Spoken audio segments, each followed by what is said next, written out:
Welcome to the April 23rd, 2025 Vision Committee meeting. Would you call the roll, please? Certainly. Good evening, everyone. Good evening. Councilmember Dennehy. Here. Maloney.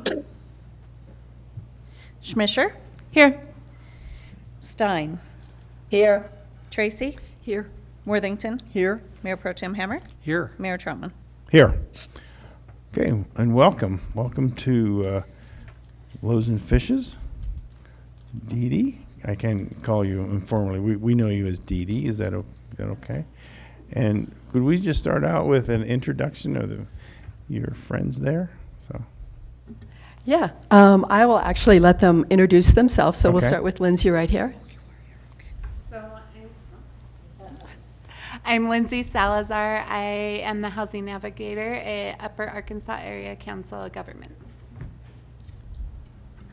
I am Yvette Sheets. I am the Homeless Outreach Program Director. I'm Becca Haig. I am Peer Support for Outreach. Okay, well, thank you.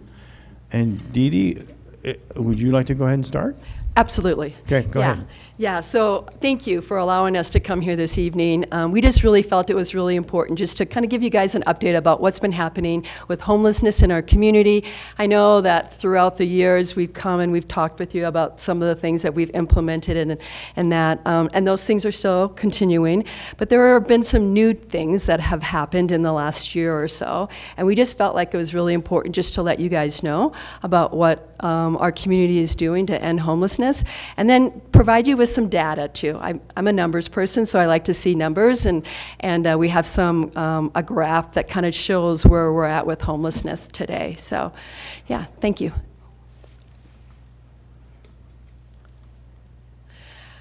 So this first slide is the number of people who have been homeless in our community since October of 2019.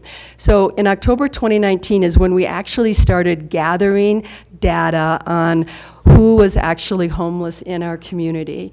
We have something that's called a by name list. So everyone who's experiencing homelessness in our community, we have their name and we have their age, and if they have a family, if they have an income, if they have a disability. There's like 30 data sets of information that we collect on that person. And then monthly, at least monthly, there is someone that calls that person or connects with that person to see if they're still homeless, or did they find housing, did they self-resolve, did they move out of our community. So we feel really confident about these numbers, and especially now that we have street outreach, and I know Yvette and Becca will be talking a little bit more about that. But one of the things I just really wanted to point out to you is you can see in 2019, when we started, until December of 2023, that it was sort of looked like a little roller coaster, kind of went up and down and up and down. And then you'll notice in 2024 that we've kind of have a steady decline, which is we're really thrilled about. You'll see that we ended the month last month, March of 2025, with 103 people who were homeless. And then if you would look at March of 2024, we actually had 171. And so our numbers are going down. So that's a great thing. And then again, this effort is so much greater than large Loaves and Fishes. I mean, you'll see one of our last charts are some of the community partners that we partner with. There's a lot of people that are involved in this work, and so. Do you have any questions about that chart or the data and how we collect it or anything? Okay. Dee Dee, just for the people who are watching online or may see this later, these numbers are Fremont County-wide, not just Canyon City? Yes, thank you. Yep. What do the colors indicate? Yeah, that's a great question. So you'll notice from in 2019 and then in December of 2021, we didn't have those orange spots or orange, that gap. And we actually started doing that in May of 2022. And what that is there were people who are, and still are, not as many though, there's only one, people who are living on the streets that really do not want housing. They're just not engaged in services. So around that time was when you guys may remember when we had our safe outdoor space. And there was lots of questions about the data and that was it accurate and not accurate and things like that. And so our team went back and was like, you know what, we feel pretty confident, but we know that there's a small group of people that aren't calculated in our numbers because we didn't have them on what we call the by name list. And so because of those communications with concerned citizens during that time, we was like, you know what, let's add them. And so the balloon, let's just look at May of 2022, that 165, those are the people that we know for sure are homeless. But then there were 39 individuals that our outreach folks had identified as being out on the streets, but we could not confirm whether or not they were homeless or not. So that's where that number comes in. But the good news is, as you'll see, you can see that it was like 39, and at one point it was actually 67 individuals who fell in that gap. But because of the efforts of our street outreach teams, we now only have one individual that is like, you know what, I'm not interested in any homeless or housing solutions or anything like that. I'm fine where I'm at. So that's really because of their efforts and really building those great relationships with people. I think you can't say enough about that relationship piece, that you don't get this kind of data by just going out and trying to count heads or something. It's connecting with people and talking with them and getting them involved in some level or another in what you're doing. And so that really is amazing to see that decline in that other group of folks that just weren't engaged but were being counted in a way. Yeah. Prior to us actually counting the numbers or, counting the people like the way we do now, is that we used to rely on something called the point-in-time count. And many of you guys may know that, and that's the last Tuesday in January, where it's literally like what you said, you just kind of go out and count and you do some outreach, but as you can imagine, the following day that data is already inaccurate, right? And who's to say you can find everyone on that one night in January? So the method that we're using now is something that Community Solutions, the technical assistance that we've been receiving from them, they're the ones that helped us develop this, so. Yeah. One more question about the count. Is that an average for the month, or is that the highest or the lowest or a particular day of the month? Or how That's does that the work? actual. So Real that's the actual number of people who are homeless, 103 people. Right, but, sorry, and it may just be that I'm not able to see it well enough. Is that it's for March 2025? Correct. So I'm assuming it fluctuates kind of throughout the month? It does. So, thank you. Yeah, so it's the last day of the month. Got it. Yeah, thank you. Thank you. Yep. Sorry about and that. The things that I really want to point out too is January and February, you saw that you'll see that we're in double digits. So we're celebrating double digits. Hopefully we can have more double digits, but yeah. So again, I mentioned that as of March 31st, there was 103 individuals that we knew that were homeless, and those 103 people represent 82 adults, 2 veterans, 2 youth between the age of 18 and 24, and then 17 children. And I think oftentimes we're asked, like, what do this 103 look like? What is the demographics of these 103 individuals? And so this is just a quick chart that Danette is our coordinated entry project manager. She's just the data girl. She just lives data, does a lot of research, makes a lot of phone calls. And so out of those 103 people, 83 of them reported living in Fremont County for a year or longer. And then you'll see the breakdown of age. Majority, almost 50% of them are 41 years or older. You'll also see that most of them have 0 income. We can't see because of our words, but I think there's like 3% that have $1,500 or more a month, or 4%, there we go. And then out of those 103, 58 of them self-report that they have some type of disability. So I want you to just look again at that, the income piece. Again, 42% have 0 income. Majority of them, 93% of them make less than $1,000 a month. And so then the next slide. So this is what rent is in our community right now. Another one on our staff, her name is Jessica Winters. She contacted all of the property managers, went and did an extensive Google search, and so as of April 16th, this is what was available in our community. And this would primarily be the Florence, Canyon City, and Penrose area. You'll see that the average rent for a studio apartment is $883, and then I know I don't need to read the slide to you guys, but you guys can see for yourself. But then you'll also notice that the number of rentals, and so for the efficiencies, there were only 2 available, and then there were 7 one-bedrooms, 10 two-bedrooms, and 14 three-bedrooms. So I know I'm not telling you anything you already don't know. Our rental market is extremely difficult, particularly for those who have extremely low incomes. There's not a lot of options. And again, that's multiple communities, right? Yes. Not just Canyon City. Yeah. That's just astounding. Yeah.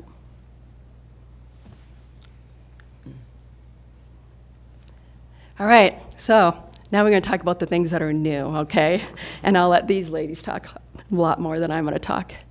And so I'm going to let Yvette start off with just the street outreach and just the work that they have been doing. Hi. So with street outreach, we consider ourselves boots on the ground. What that means is that myself and my peer support go out at least 5 days a week, and we offer basic support, which would look like meals, hygiene kits, clothing, water, food. We offer resources. And really the main point of outreach is to build rapport and relationships with these individuals so that they gain trust and they have somebody that is going to help advocate for them on their behalf. So that would be, we work with a lot of our community partners, which UACOG is one of them, CCPD, Sylvista, Rocky Mountain, the Sheriff's Department. With all of those in hand, we're able to help these individuals find rehab, go to housing. We've had quite a few individuals get off the streets and straight into housing because we've built some relationships with other individuals out in Florence that have housing available. We offer mental health counseling by directing them towards Sylvista, and so Rocky Mountain would also be another one. We also look outside our community to see if there's anybody that could help them outside of our community, if that's in El Paso County, Pueblo, even outside the state sometimes. We have helped individuals reconnect with family outside of state by offering them bus tickets and getting them out there, but we have to verify first before we send them there. We usually call a family member, speak with them, and make sure that they have a safe place to go to before we do something like that.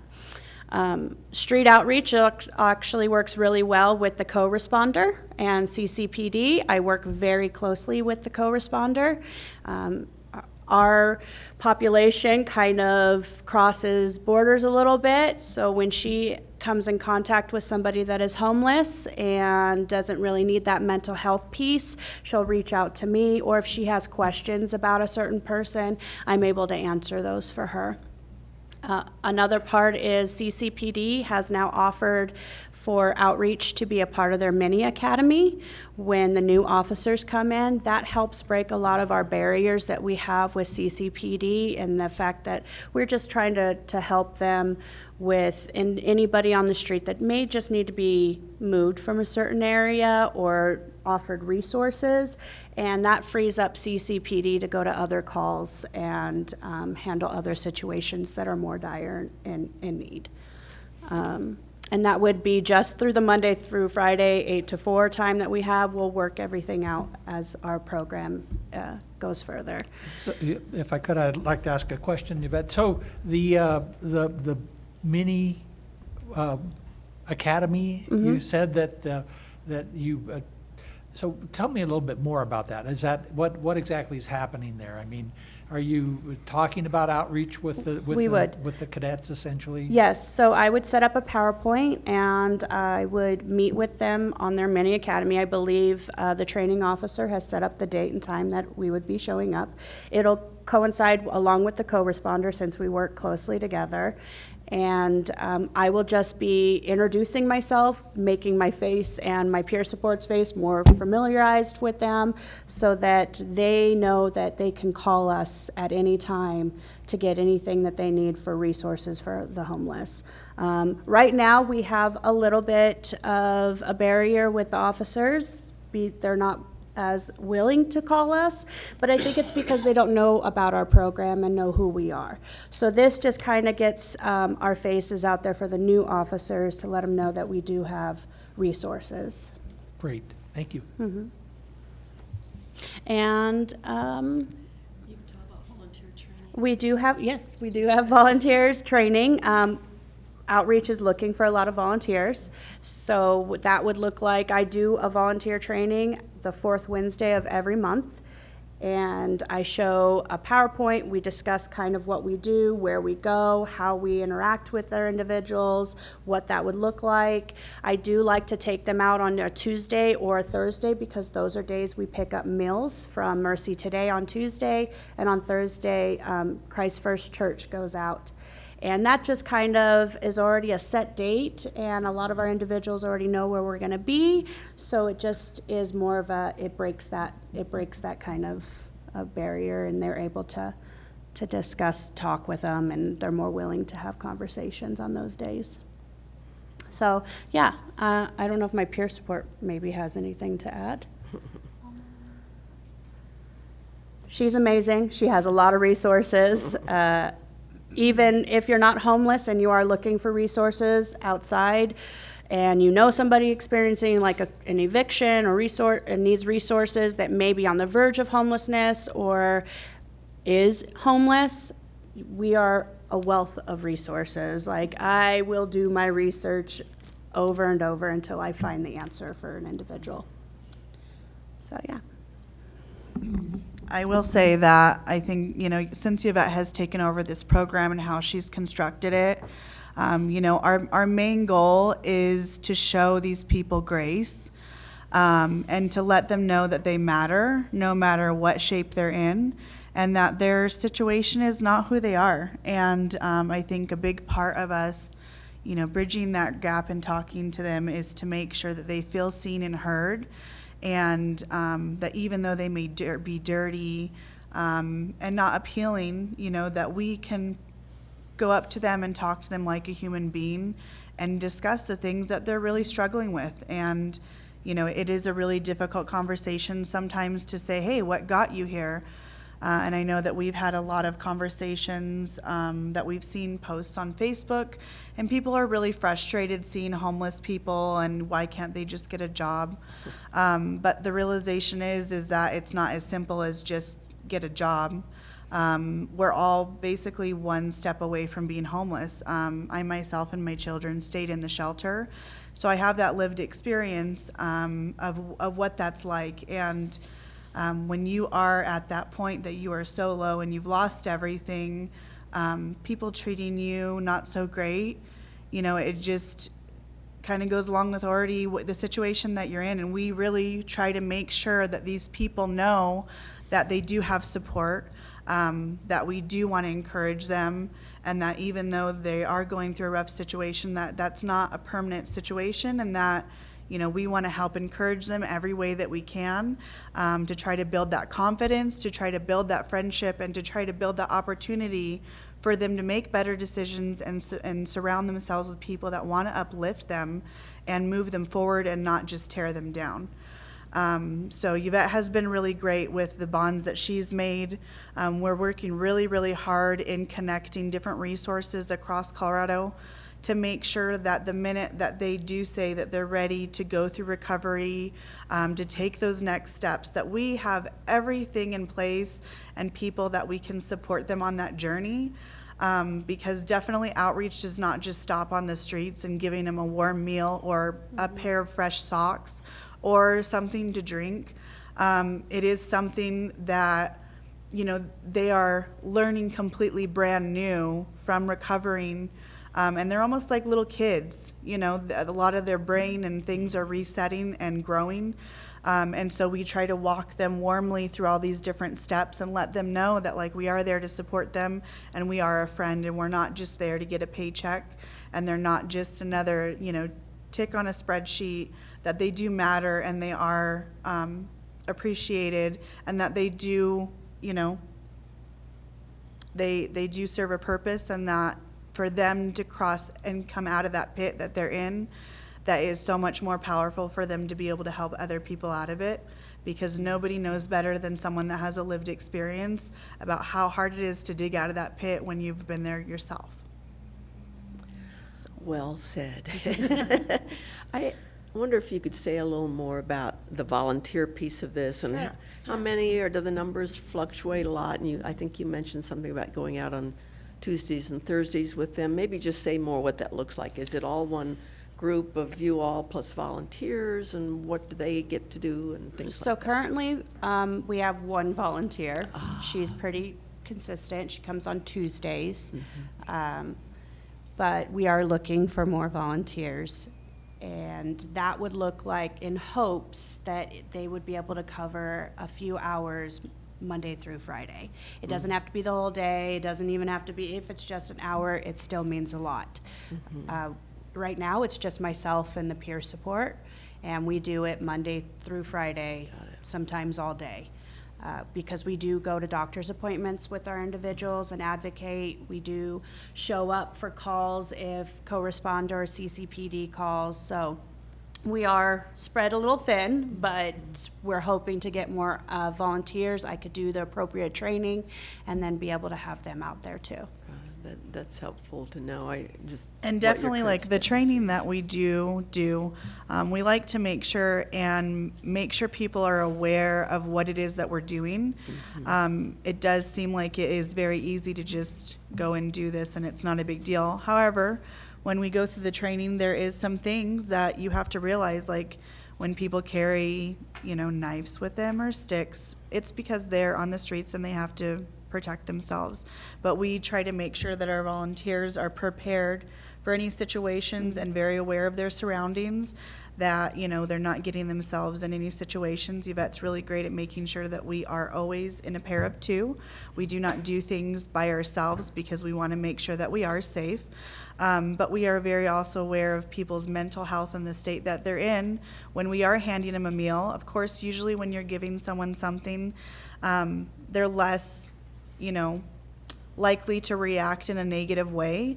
But even when we are handing them their meal, depending on how they react to us and respond at that moment, that kind of gives us impromptu of how the rest of the conversation is going to go. If we can sit and have more conversation with them, or if that's something that we need to just revisit at a different time because it's a hard day for them. So life is very unpredictable, and we try to be very understanding and respectful of space and time and things like that as well. Yes. I'll also add that outreach does go out with BLM. We try to do it twice a month, and he does call us too if he comes across individuals out on BLM land and he wants to offer them resources. He'll come pick us up. We drive out to where they are. We usually bring snacks, water. We also bring any pamphlets we have with resources on it, our cards. We do housing assessments, or they're called via SPDATs, where we kind of get them on our by name list so that they can also be accounted for and start being looked at for housing.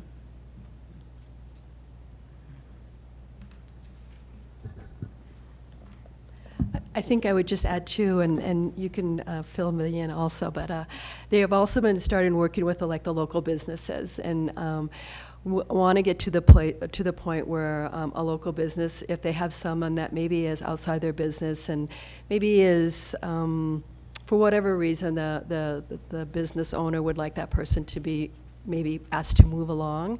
Instead of maybe calling the Canyon City Police Department again, they could reach out to Yvette or Becca, and they would go over there and they would, encourage that person to move along.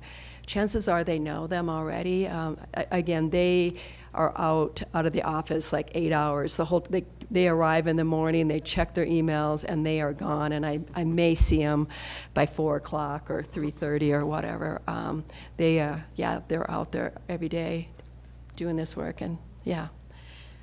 Any other questions for outreach?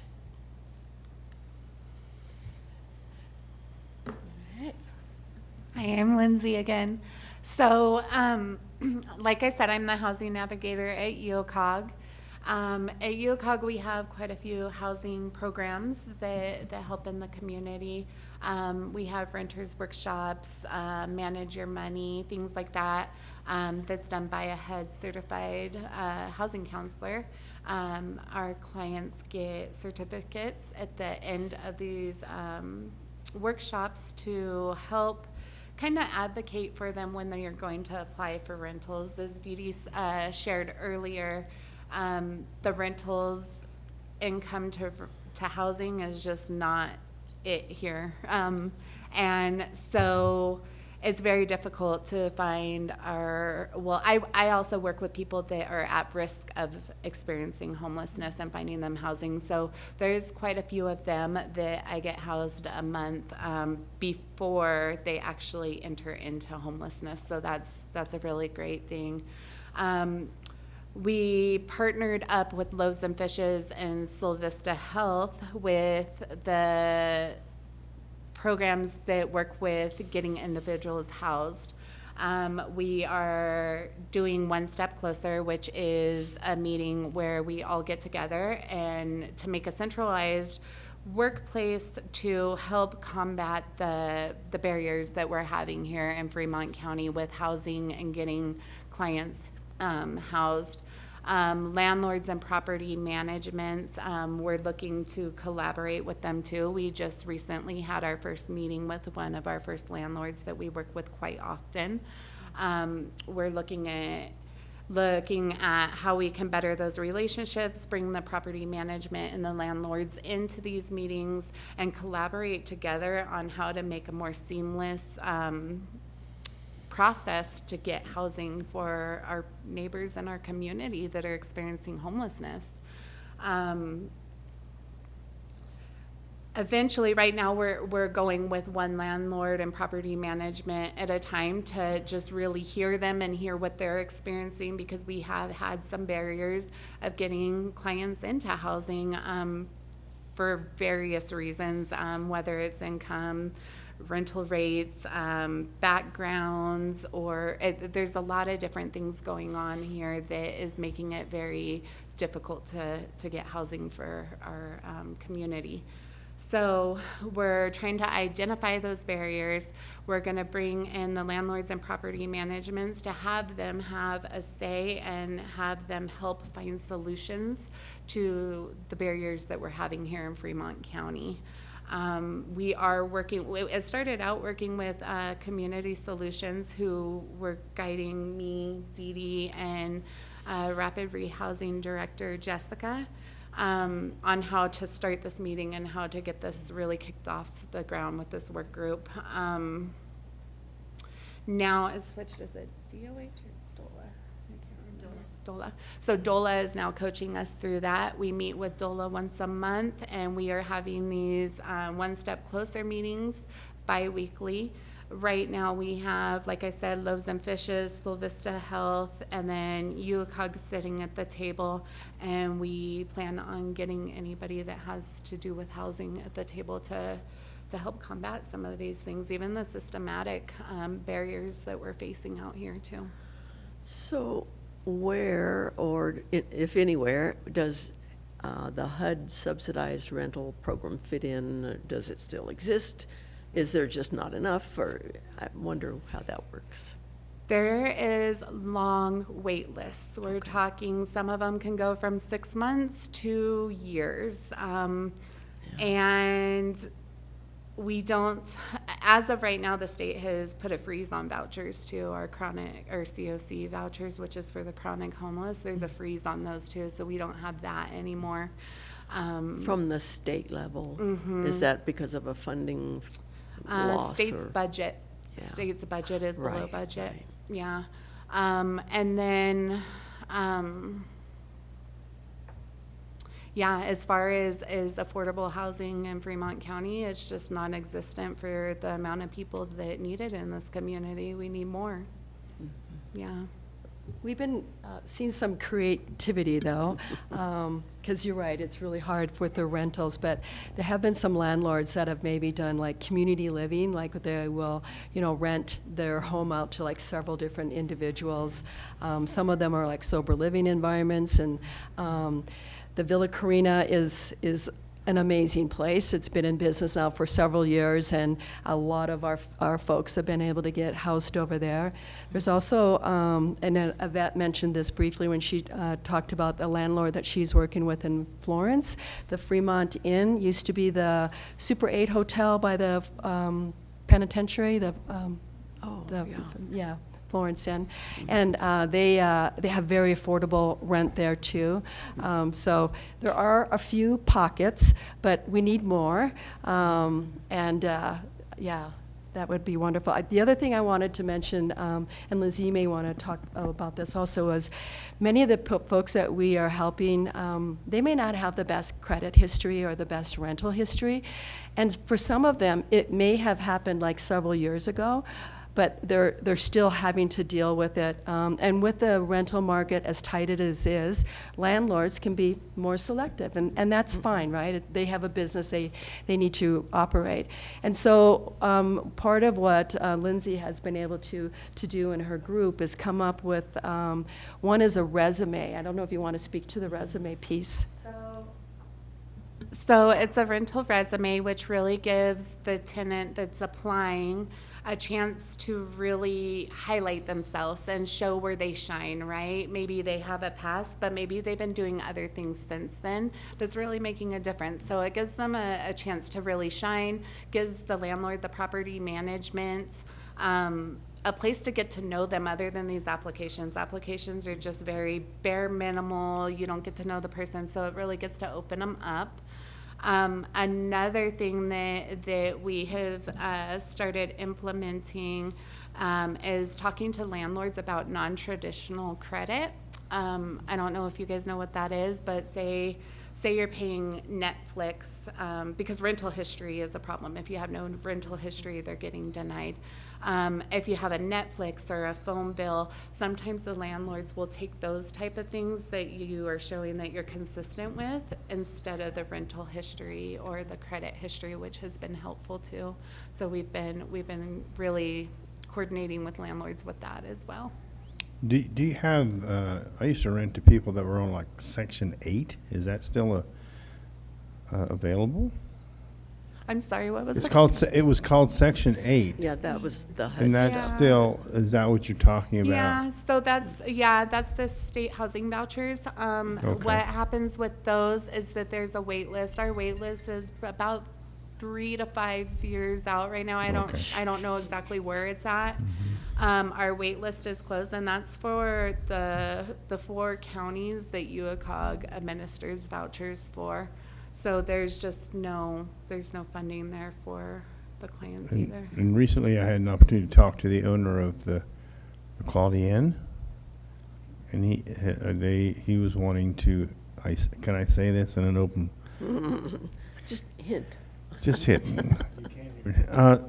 The discussion was that the wing off to the east wanted to use that as rental studios, basically they were. Okay? You probably know them. You're shaking your heads. Does that mean affirmative? I am familiar with them, yes. I Okay. did not realize that they were renting them for a month-long stays, so that would definitely be something to check into. Yeah, Thank the you. opportunity, and it was called because he wanted to know if I would give him permission to do it.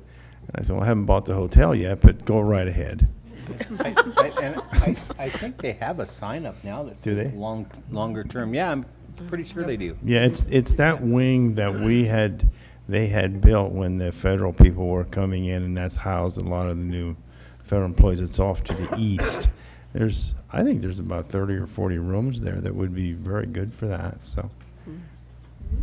Do you have a sense, and this is a difficult question, so I realize that we may not have it, but do you have a sense of what the gap is? Like, are we able to put a number on how many more affordable houses or units or what have you we need here in Fremont County? I think that's going to take a lot more research. Sure.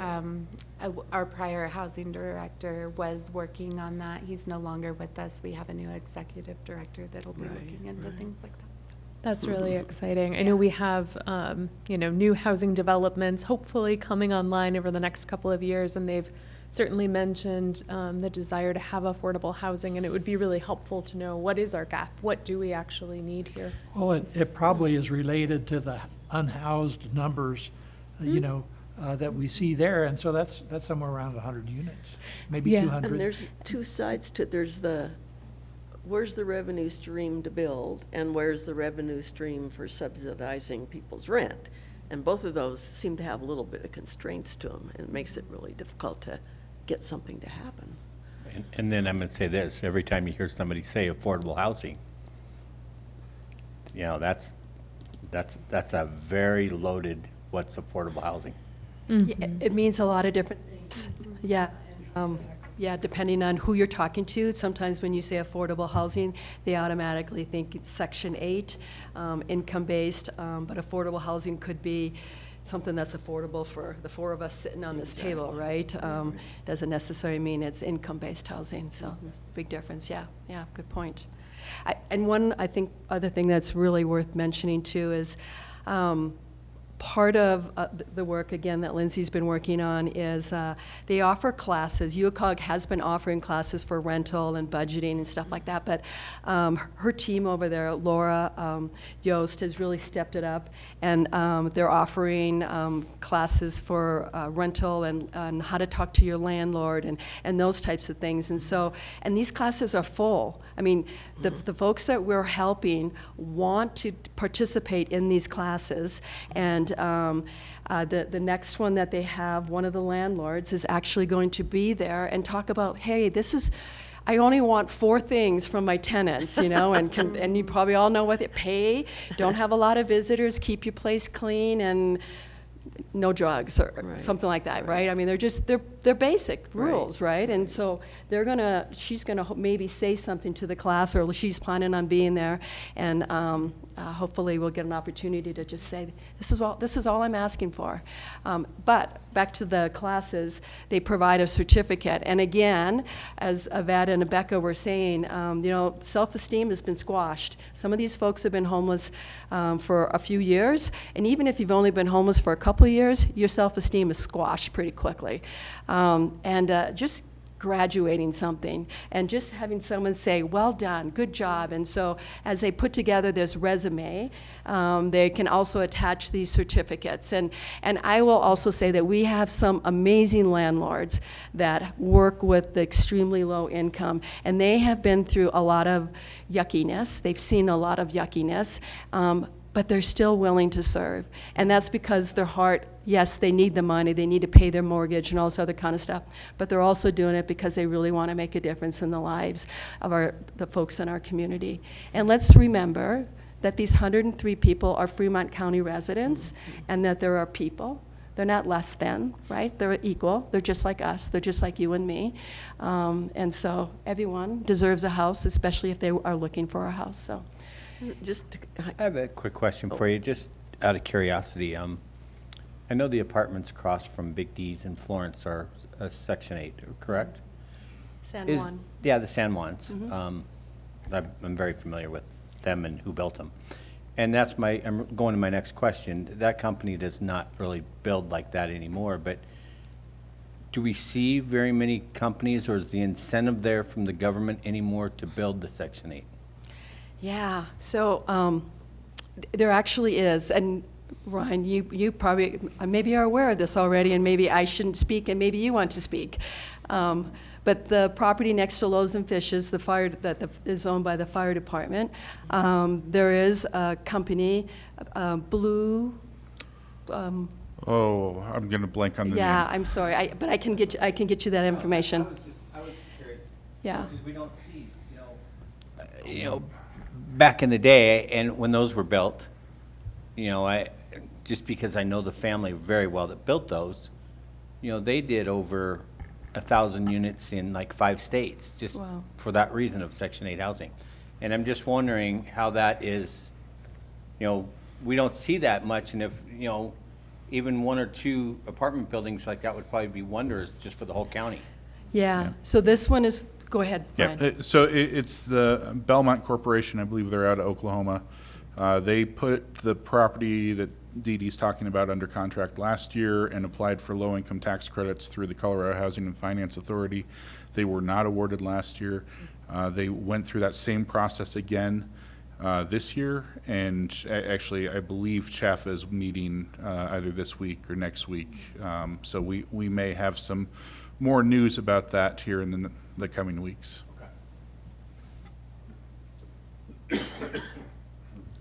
Thanks, Ryan. Okay, Navigation Center. So I know that many of you have heard me say over and over and over again that we are continuing the renovation. We're still working on our warehouse. We're still working on our shelter when that's all been finished. But the last and final phase of our 3-phase construction project was our Navigation Center. So our Navigation Center is now complete. This is a picture of our Navigation Center. It should officially open on May 1st. And what is a Navigation Center? So a Navigation Center will be a place where people who are experiencing homelessness can go and do their laundry. They can have access to showers. We'll have computers there with internet access, obviously, and telephones. There'll also be a case manager there that will be helping them kind of navigate. Our hope is the Navigation Center would be open from 10 to 2. And then in the afternoon, we actually want to offer some different types of classes. So like maybe it's a recovery class, or maybe it's just some self-esteem, or maybe it's employment training, or whatever it is. But that would be the hope for the Navigation Center. So we are really excited. This has been something that we have been wanting to do for the last 3 years, and finally it has happened. And we are having our grand ribbon cutting ceremony on May 22nd, and so would love for you all to be there. It starts from 1 to 3, and I think the official ribbon cutting is at 2 p.m. So, any questions about that? Yeah, really excited about that. It's a beautiful space. Yeah. All right, and then Dr. Jake and his staff wasn't able to join us, but Becca is a lady with many, many talents, and one of them is that she has, I want to say dental hygienist, but she's going to correct me, and it's not that official title, but she works really closely with Dr. Jake, and so she is going to talk about this opportunity. Yeah, so a couple years ago, I actually used to assist at Dr. Jake as assistant with him, and as we were working together, I really saw his heart and his need to help people that are like lower income. He takes a lot of Medicaid patients, and the work that he does is wraparound, I believe. Of course, everyone has their own experience, but what I experienced when I was there is that the people that do come in, he really does help them.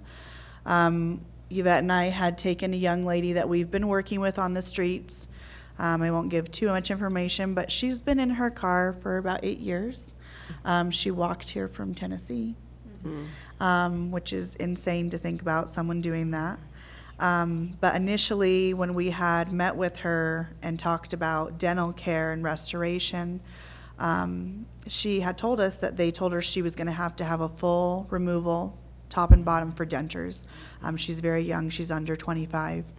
And we went in with her in an appointment and looked at the x-rays with Dr. Jake, and because things have been adjusted through Medicaid, we were actually able to do full restoration for her. Instead of her losing all of her teeth, Dr. Jake put in the work to restore upper and lower, which is phenomenal. And to personally see the amount of momentum that this young lady has gained after getting her teeth fixed has been incredible. She now is up for a housing voucher. She has been looking for a job.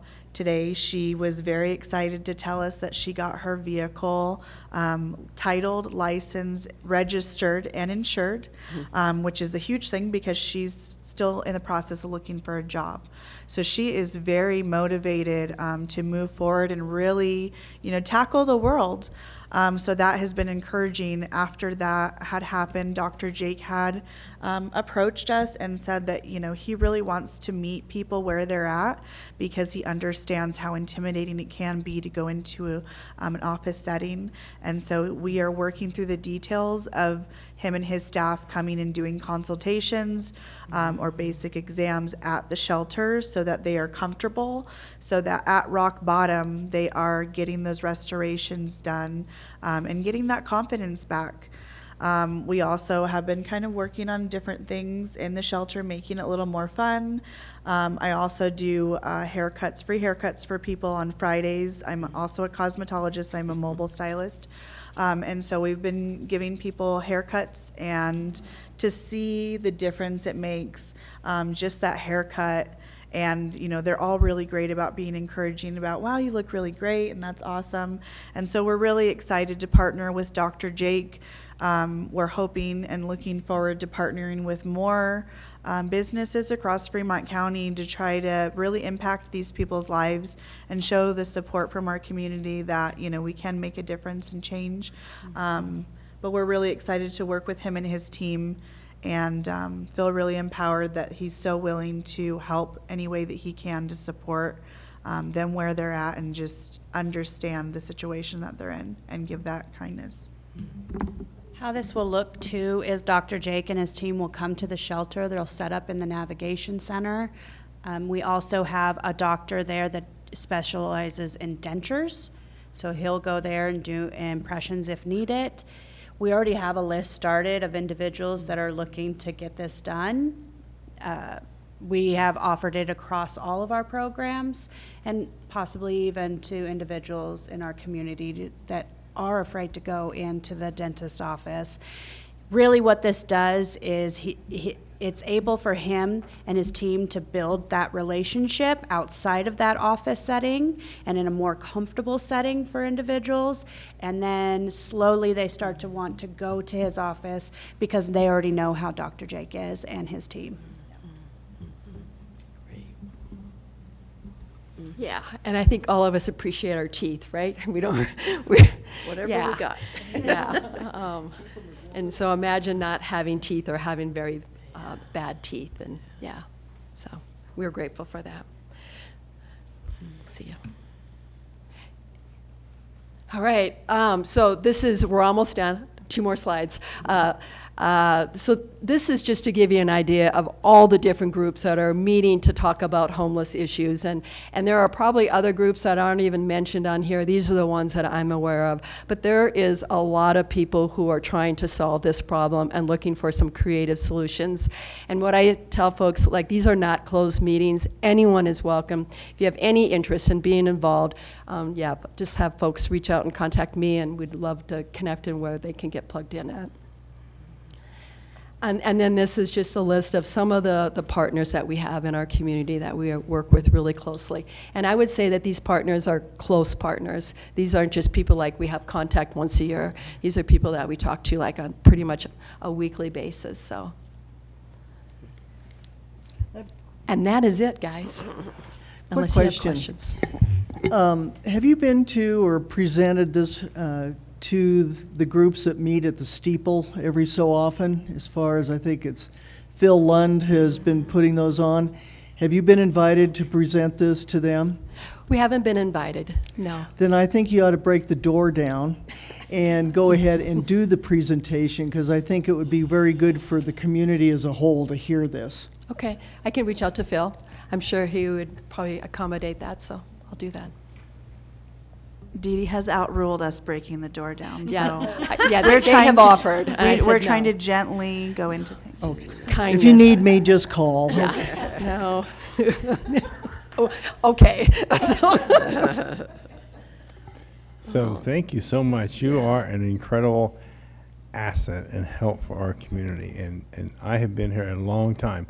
They were still digging the Royal Gorge when I got here. Just joking. But for as long as I have known your shelter, your people, I'm proud of that. And we are proud of that because you've taken very good care and added all these amazing things that you have done and continue to do. Homelessness, I don't know, is solvable. I think it's a continuous add-on effort of the community that needs to be top of mind. And I certainly thank you for coming in and relaying that, because there's stuff I didn't know either. But it's an important part of our community. So thank you. And I always have to add that, you know, we've, like, going to Colorado Municipal League conferences or other kinds of conferences, and over the years, you all, I think, have presented a few years ago at one of those, and then we hear from other communities too. And I have yet to hear from any other community, big or small, that has what we have here. They may have pieces, and they're doing some good things, but this coordinated community effort is just, it's outstanding here. I love to see it. Yeah. We're fortunate. We live in a wonderful community that believes in collaboration, and we know that there are people who are experts in their field, and we don't need to become an expert in that. We just need to partner with those that are. So we're grateful for that. Could I ask, just really appreciate your time and y'all coming in tonight, but also everything that you do every day for folks in our community who are less fortunate. There is so much great information and data. I'm wondering if it would be possible to send us the PowerPoint, and then maybe we could even put it on the website attached to this meeting so that folks can kind of view it at their leisure. Yeah, I asked Brandon earlier in the meeting to send me the presentation, so once I have it, we'll get it distributed. Wonderful. Thank you. And thank you, guys. No, thank you. Thank you for giving us this opportunity. It really means a lot for us. And I know that City Council has supported Loaves and Fishes over the years, too, and so we appreciate that, too. So thank you very much. Any other more questions of council? So, well, thank you very much again, and I look forward to seeing you again. So we're adjourned. Thank you.